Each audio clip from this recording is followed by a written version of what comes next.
Michael Brown's death touched off a firestorm of protests and renewed conversation about issues such as racism and violence.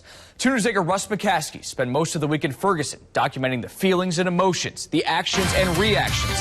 He has the story in tonight's To the Point. Hands up! Don't shoot! Hands up! Don't shoot! It's called Ferguson Avenue, and at nighttime, it heats up. Some here are from the St. Louis area, people like Charles Brooks, who says he knew Mike Brown. And I represent the young black man in St. Louis, in Missouri, in the United States, and the world. You know, that man who's been unjustly treated for so long. Others have come in from other parts of the country. People like Sean McCullers from Atlanta, who says he wants to make sure constitutional rights are protected. Obviously, this issue is an issue that concerns not only Ferguson, Missouri.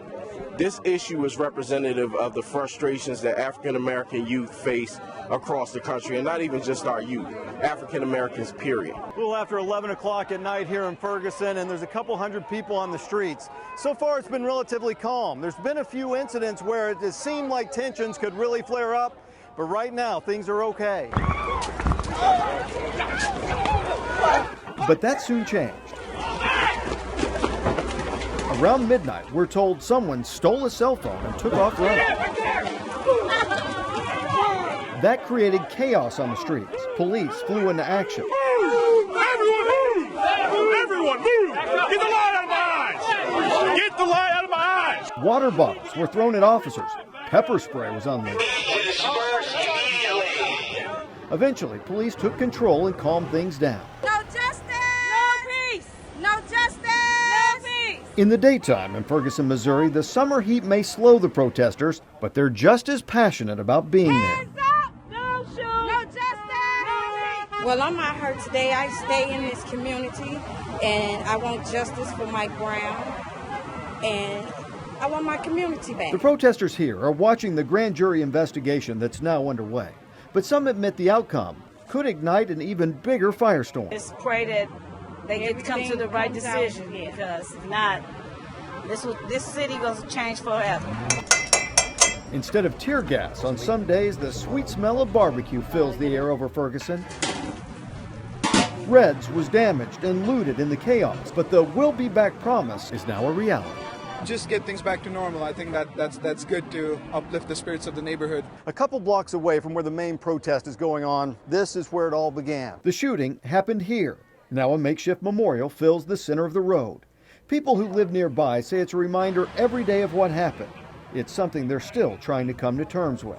This was a pedestrian walking across the street, as if you or I, and the police come by and tell him to get out the street, and that goes from zero to murder in 10 seconds. And that didn't make any sense to anybody, and it still doesn't make any sense. Meantime, as night falls, the protest pushes on. But guess what? They put their pants on just like me. I'm a human.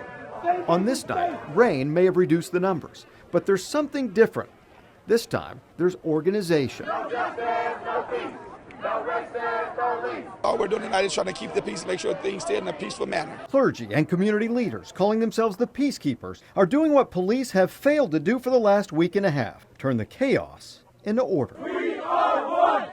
We are one. Definitely understand that we're here as a buffer between, the people and them, so that tensions won't get high. Just indict one man. All we're asking is for one man.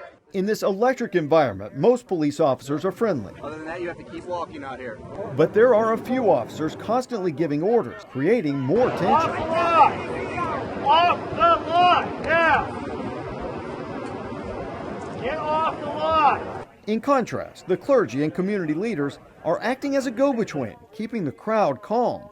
Many hope this newfound peace will last. What they cannot get is violence. They want that, but we're not going to give it to them. Tonight we come together as one, and we're going to stand as one, and we're going to march as one. Every night on Ferguson Avenue starts the same way. People gather to walk and let their voices be heard. There are incidents and arrests. All of this unfolds under a massive spotlight. There are reporters in Ferguson from all over the world: Germany, Hong Kong, London. Well, I think the issue of militarisation of police is an important issue even in the UK.